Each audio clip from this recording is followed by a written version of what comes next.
বিভ্রান্তি, fake, manipulative, বাংলাকে কালিমালিপ্ত করো, এই লড়াই যেন না হয়। গণতন্ত্রের একটি নির্বাচন আসছে, রাজনৈতিক লড়াই হবে, তো হোক। আমরাও বাংলার বঞ্চনার কথা বলবো, আবারও বলবো। আমরাও বলবো কিভাবে বাংলার প্রাপ্য টাকা দেয়া হচ্ছে না। আমরাও বলবো বাংলা কিভাবে অপমানিত, বাংলা ভাষাকে কিভাবে অপমান করা হচ্ছে। আমরাও বলবো যে বাংলায় কথা বললে বাংলাদেশি বলা হয়, বাংলা মনীষীদের অপমান, সেটা তো বলবো। তো নিশ্চয়ই বাংলার সমাজকে মধ্যে বিভাজন তৈরি করা, ধর্মীয় মেরুকরণ করা, এই সমস্ত কথা বলবো। এইগুলো তো মানুষ জানবে অবশ্যই। আমি চাকরি দিলাম না, পেট্রোল গ্যাস ডিজেলের দাম কমলো না, তরকারি আনাজ তেল ডাল মশলার দাম কমলো না, মানুষকে সুরক্ষিত রাখলাম না, মানুষের মধ্যে লড়াই করলাম। কত ফেক ম্যানিপুলেটিভ বলে বাংলা এটা ঘটেছে, হয়নি। এইগুলোর বিরুদ্ধে তো এইগুলো নিয়ে ভারতীয় জনতা পার্টি কি বলছে? কতটা বেকারত্ব দেখুন, কোনো কথা নেই। পরিন্দা নেই আয়েগা বর্ডার সে, পরিন্দা নাকি এসে এখানকার ছেলেদের চাকরি খেয়ে নিয়েছে, একটা চাকরি জেনারেট করতে পারলো না, হয়ে গেছে। ওইগুলো নিয়ে সমস্ত কালকে বলা হয়ে গেছে।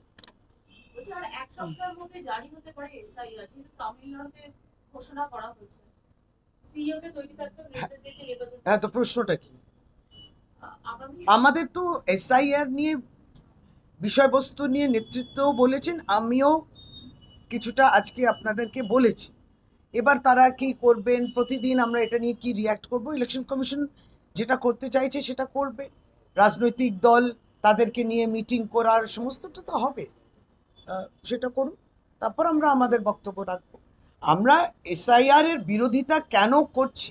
প্রকৃত নাগরিক বাদ দেওয়ার যেটা আমরা দেখলাম বিহারে হয়েছে, এবং আমাদের ওই একটাই পয়েন্ট, যদি এতই ভুল ত্রুটিতে ভর্তি ছিল এই ভোটার লিস্ট, তাহলে পরে এই ভুল ত্রুটি ভোটার লিস্টটা কেন লোকসভা 2024-এ ব্যবহার করেছেন, যার জন্য অভিষেক বন্দ্যোপাধ্যায়, যিনি ওই 2024-এও জিতেছেন, সাংসদ হয়েছেন, বলেছেন চলুন আমরা লিডারশিপ দিয়ে আমরা রিজাইন করি, ওটা ভুল ছিল, তাহলে রিজাইন করে সমস্ত লোকসভা এমপি রিজাইন করুক, নতুন করে নির্বাচন হোক, সংশোধন করা একটা ভোটার।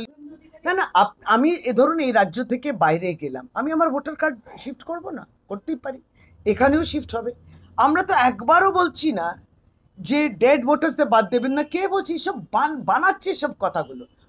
আমরাই তো ভোটার লিস্ট নিয়ে কাজ করি বছরে 3বার করে, যারা মৃত আর যারা আমরা জানি হয়তো এখান থেকে, ধরুন কলকাতাতে অন্য জায়গায় চলে গেছে, কিংবা জেলা থেকে কলকাতা এসছে, কিংবা এখান থেকে জেলায় চলে গেছে, নইলে আমাদের দলের সভানেত্রী মমতা বন্দ্যোপাধ্যায় ওই যে ফেক ডুপ্লিকেট ভোটার্স দেখালো কি করে, যে এখানেও তার ঠিকানা, উত্তরপ্রদেশেও ঠিকানা, মধ্যপ্রদেশের ঠিকানা, ওইগুলোকেই তো সংশোধন করতে হবে। ওইগুলো নিয়ে ভারতীয় জনতা পার্টি কিছু বলবে না। তারা এইগুলো নিয়ে একটা ন্যারেটিভ তৈরি করছে, জানো বাংলাদেশি আমরা ঢুকিয়েছি, অনুপ্রবেশ করে ঢুকিয়েছি, রোহিঙ্গাদের ঢুকিয়েছি। আরে ভাই, কে? আপনি আইডেন্টিফাই করুন। আর ভারতীয় জনতা পার্টি ক্যাম্প করবে কেন? সিএ ক্যাম্প করবে কেন? পরিষ্কার, এই এসআইআরটাকে যদি ব্যবহার করা হয় এনআরসি ঢোকানোর জন্যে, অনেকগুলো তো আইন আছে, সিএ আইন আছে, এনআরসির একটা আইন করেছেন, অনেকগুলো আছে, সেইগুলোকে দেখুন কতটা পালন করছে। সুতরাং এসআইআর আসলে কিছুই নয়, একটা ন্যারেটিভ তৈরি করা। মনে করছে তারাও জানে, আসামের উদাহরণও আছে যে এনআরসি করে কি হয়েছিল।